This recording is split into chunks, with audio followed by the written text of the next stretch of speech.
Hello guys, welcome back to my channel. तो दोस्तों, मैं लेकर आ गई हूँ मेट्स रिवेंज के एपिसोड 20 की हिंदी एक्सप्लेनेशन। तो चलिए दोस्तों, देरी न करते हुए एपिसोड और वीडियो की शुरुआत करते हैं। तो हमें एपिसोड की शुरुआत में दिखाया जाता है कि असिस्टेंट जो है डॉन्ग को अपने साथ लेकर जाता है गार्डन एरिया में उसे सच्चाई बताने के लिए। तभी वो उसे बताता है कि हमें जो है किसी ने ये बताया कि डॉन्ग मेंशन पर जो है हमला होने वाला है। तभी जो है गवर्नर ने बिना किसी की परवाह किए, अपनी परवाह किए, वो जो है डॉन्ग मेंशन को बचाने के लिए निकल पड़े। तभी क्या होता है कि उनका जो है रास्ते में एक्सीडेंट हो जाता है। उन्हें किसी ने मारने की कोशिश करवाई होती है, लेकिन उनकी खुशकिस्मती की वजह से उनकी जान बच गई। फिर हम जैसे तैसे डॉन्ग मेंशन पहुंच गए, लेकिन वहाँ पे काफ़ी ज़्यादा देर हो चुकी थी। हमें सभी लोग जो है मारे जा चुके थे। तभी वहाँ पे गवर्नर फांग त्यांग ने ये कहा कि जितने भी लोग घायल हुए हैं उन सभी लोगों को बचाया जाए और जिन्होंने मर्डर करने की कोशिश करी है उन्हें जल्द से जल्द अरेस्ट कर लिया जाए, ताकि हम उनसे जो है सच्चाई निकलवा सके।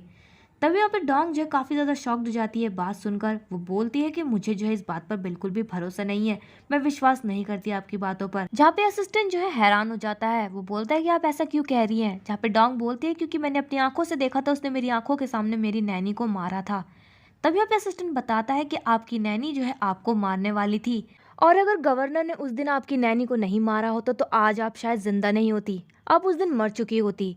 जहाँ पे डोंग जो है काफ़ी ज़्यादा हैरान होती है। तभी असिस्टेंट बताता है उसे कि हमने जिन लोगों को उस दिन पकड़ा था डोंग मेंशन से, वो लोग जो है काफ़ी वेल ट्रेंड सोल्जर्स थे। हम लोगों ने उनसे कितनी कोशिश करी सच उगलवाने की, लेकिन उन्होंने जो है अपना मुंह बंद रखा, उन्होंने सच उगला ही नहीं।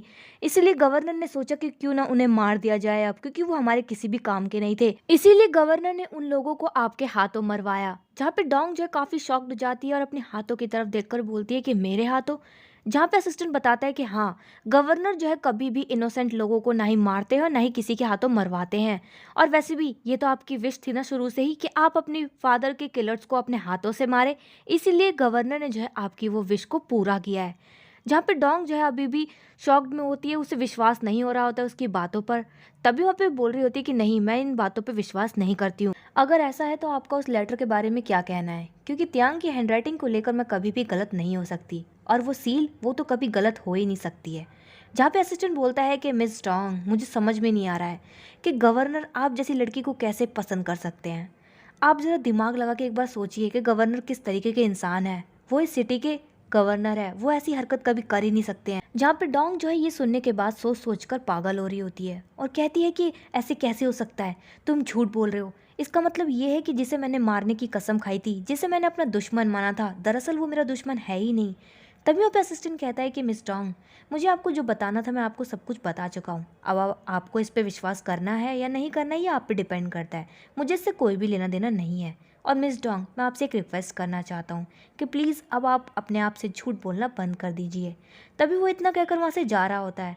वहीं पे डोंग को जो है सभी बातों पे विश्वास हो चुका होता है। तभी वो जो है असिस्टेंट को रोकते हुए बोलती है कि प्लीज़ मुझे जो है एक बार गवर्नर फांग त्यांग से मिलना है, मुझे उन्हें देखना है, मैं चाहती हूँ कि वो मुझे सब कुछ सच सच बताए खुद से।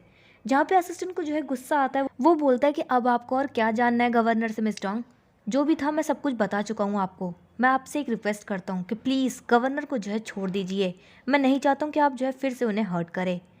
तभी वहाँ पे डोंग जो है फिर से उसे रिक्वेस्ट करने लग जाती है, गिड़गिड़ाने लग जाती है, बोलती है कि प्लीज़ मुझे एक बार गवर्नर फांग त्यांग से मिलने दीजिए।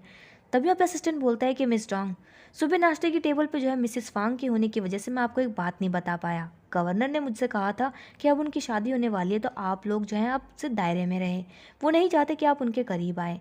तो इसलिए मैं चाहता हूँ कि आप उनसे दूर रहें, क्योंकि आप जिस प्यार को ढूंढ रही हो वो प्यार अब खो चुका है। जहाँ पे डोंग जो है ये सुनकर काफ़ी ज़्यादा शॉक्ड हो जाती है और बहुत ज़्यादा रोने लग जाती है और सोच रही होती है कि उसने इतनी बड़ी गलती कैसे कर दी। उसे काफ़ी ज़्यादा अफसोस हो रहा होता है। फिर हमें नेक्स्ट सीन में दिखाया जाता है कि डोंग अपने रूम में खड़ी होती है और उसके हाथ में एक एम्यूलेट होता है। उसे देखकर वो काफ़ी ज़्यादा इमोशनल हो जाती है, जो उसे बचपन में त्यांग ने दिया था। तभी वो कह रही होती है कि भगवान इतना निर्दय कैसे हो सकता है, उसने मेरे हाथों से मेरे ही प्यार को मरवाने की कोशिश करी। वो बहुत ज़्यादा रोने लग जाती है इस बात को सोचकर कि उसने जो है अपने ही हाथों अपने प्यार को मारने की कोशिश करी। और फिर डोंग त्यांग के रूम के बाहर जाकर खड़ी हो जाती है उस एम्यूलेट को लेकर और तभी वो दरवाजे की तरफ घूर घूर कर देख रही होती है कि तभी वहाँ पे अचानक से असिस्टेंट आ जाता है। वो बोलता है कि मिस डोंग, मैंने आपसे कितनी बार कहा है कि आप यहाँ पर मत आइए, लेकिन आप मानती ही नहीं है। वैसे भी यहाँ पर रहने का कोई फ़ायदा नहीं है। मैंने आपसे कह दिया ना कि गवर्नर फांग त्यांग आपको नहीं देखना चाहते हैं, ना ही आपसे मिलना चाहते हैं, तो आप जिद क्यों कर रही हैं। तभी पर डोंग चुपचाप खड़ी होती है। तभी वो बोलता है कि आपको पता है ना कि अगर मिसिस फांग को ये पता चल जाए कि आपने उनके फेवरेट बेटे को मारने की कोशिश की है, तो आपका जो यंग मास्टर की यंग मिस्ट्रेस बनने का जो सपना है वो अधूरा रह जाएगा। जहाँ पे डोंग कहती है कि मुझे इसकी परवाह नहीं है, क्योंकि मुझे भी अब यंग मास्टर की यंग मिस्ट्रेस बनना ही नहीं है। तभी वहाँ पे असिस्टेंट कहता है, तो आप ऐसा क्यों कर रही हैं? आपको पता है ना कि जो गवर्नर है उनकी शादी होने वाली है कुछ ही दिनों में। अगर आपको यंग मास्टर की यंग मिस्ट्रेस नहीं बनना है, आपको शादी नहीं करनी है, तो प्लीज़ इनकी शादी मत बर्बाद कीजिए, क्योंकि आप जो है ना पहले से ही बहुत ज़्यादा चोट पहुंचा चुकी है। कि आपने चोट नहीं पहुंचाई है? जहाँ पे डोंग कहती है कि उसने मुझे सच पहले क्यों नहीं बताया, क्यों नहीं बताया? अगर वो मुझे पहले बता देता तो ऐसा कभी होता ही नहीं। जहाँ पे असिस्टेंट बताता है कि उन्होंने इसलिए आपको सच नहीं बताया क्योंकि उन्हें डर था कि कोई आपको हर्ट ना कर दे। उन्हें लगा था कि आप जितने सच के करीब जाएंगी आप उतने ही खतरे में पड़ जाएंगी, इसलिए उन्होंने जो है चुप रहना ही ज़्यादा सही समझा। और इन दिनों गवर्नर ने जो है खुद ही इन्वेस्टिगेशन करने की कोशिश करी और सच का पता लगाने की कोशिश करी, यहाँ तक कि उन्होंने अपनी जान की परवाह भी नहीं करी। और मिस डोंग, आप तो काफ़ी लंबे समय से रह रही है ना गवर्नर के साथ, तो आप तो गवर्नर को अच्छी तरह से जान चुकी होंगी ना। जहाँ पे डोंग जो है काफ़ी ज़्यादा हैरान हो जाती है और रोते हुए बोलती है, तो इसका मतलब ये है वो तभी चाहता था ताकि मैं उसके साथ हमेशा इसलिए रहूँ क्योंकि वो मुझे प्रोटेक्ट करना चाहता था, और उसने उस दिन वो चाकू भी मुझे इसलिए दिया ताकि मैं अपने आप को प्रोटेक्ट कर सकूँ। तभी वहाँ पे बहुत ज़्यादा इमोशनल हो जाती है। जहाँ पे असिस्टेंट बोलता है, तो इसका मतलब ये है कि आपको सब कुछ समझ में आ गया है मिस डोंग। वहीं पे वो बोलते हैं कि वैसे आपको एक बात बताऊं उस चाकू के बारे में। वो चाकू जो आपको गवर्नर फांग त्यांग ने दिया था, दरअसल वो उनके फादर ने उन्हें दिया था और फिर फांग त्यांग ने जो है आपको दिया, लेकिन उन्होंने कभी सोचा नहीं था कि आप उसी चाकू से उनके दिल पे वार कर देंगी। जहाँ पे डोंग जो है सुनकर बहुत ज़्यादा अफसोस में हो जाती है और रोते हुए बोलती है, फिर तो उसे मुझसे नफरत करनी ही चाहिए, मैं इसी लायक हूँ। और फिर असिस्टेंट बोलता है कि मिस डोंग, जो हो चुका है उसे तो मैं बदल नहीं सकता, लेकिन प्लीज़ अब यहाँ से जा सकती हैं आप। तभी वहाँ पे डोंग जो है उसे एक एमुलेट देती है और बोलती है कि प्लीज़ आप इसे गवर्नर फांग त्यांग को ज़रूर दे देना। वो इतना कहकर जा रही होती है, तभी जाते हुए बोलती है कि रही बात उस लेटर की, तो उसका सच मैं बाहर लेकर आऊँगी और सच को क्लियर करूँगी। और फिर हमें नेक्स्ट सीन में दिखाया जाता है कि डोंग अपने रूम में बैठी होती है। तभी वहाँ पे लेडी हेड की जो है मेड आती है डोंग के पास। डोंग ने उसे बुलवाया होता है। वो उससे पूछती है कि क्या आप मुझे बता सकती हैं, आपने उस दिन मुझे जो लेटर दिया था, वो लेटर आपको किसने दिया था, कहाँ से मिला आप? जहाँ पे वो मेड जो है डोंग से झूठ बोलती है कि वो लेटर जो है मुझे गेट हाउस से मिला। फिर हमें दिखाया जाता है कि जो डोंग है वो यूजे के रूम में जाती है और एक पेपर देखती है पड़ा हुआ, उसे पढ़ने लग जाती है उसके टेबल पे। तभी वहाँ पे अचानक से यूजे आ जाता है। यूजे को देखकर वो पेपर को जो है ढक देती है। वहीं पे यूजे देख लेता है उस पेपर को। तभी वो पूछता है कि डोंग तुम यहाँ पे क्या कर रही हो? जहाँ पे डोंग उसे बताती है कि मैं यहाँ पे शादी के बारे में कुछ डिस्कशन करने आई हूँ। तभी वहाँ पे वो जो है उस पेपर पे फाइल रख देता है अपनी, जहाँ पे डोंग कहती है कि मेरा ऐसा कोई भी इरादा नहीं है यहाँ रखे पेपर को पढ़ने का। तभी वहाँ पे यूजे कहता है कि ये तो बस काम से जुड़े हुए कुछ पेपर है, अगर तुमने पढ़ भी लिया है तो कोई बात नहीं।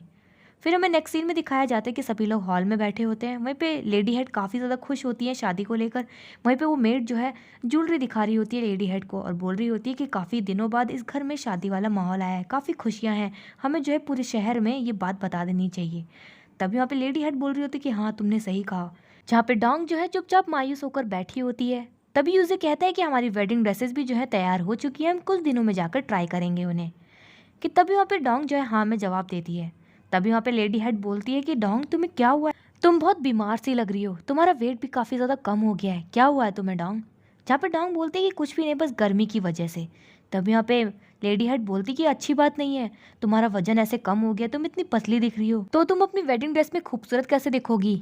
डोंग तुम्हें अपनी बॉडी और स्किन का ख्याल रखना चाहिए। तभी वहाँ पे जी आ जाती है फांग त्यांग के साथ और वो बोलती है कि मिसेस फांग, ये तो आप पार्शियलिटी कर रही हैं, आप उसकी परवाह दिखा रही है, लेकिन मेरे लिए तो आपने कुछ बोला ही नहीं। तभी वहाँ पे जो डोंग है वो फांग त्यांग के देखकर काफ़ी ज़्यादा खुश हो जाती है। और दोस्तों यहीं पर एपिसोड 20 की एंडिंग हो जाती है। तो दोस्तों मैं मिलूंगी मेरे नेक्स्ट वीडियो में एपिसोड 21 की हिंदी एक्सप्रेशन के साथ। आपको ये एपिसोड और वीडियो कैसा लगा कमेंट बॉक्स में कमेंट करके ज़रूर बताएं। चैनल पर नए हैं सब्सक्राइब करें, वीडियो को लाइक करना ना भूलें। And thanks for watching my video.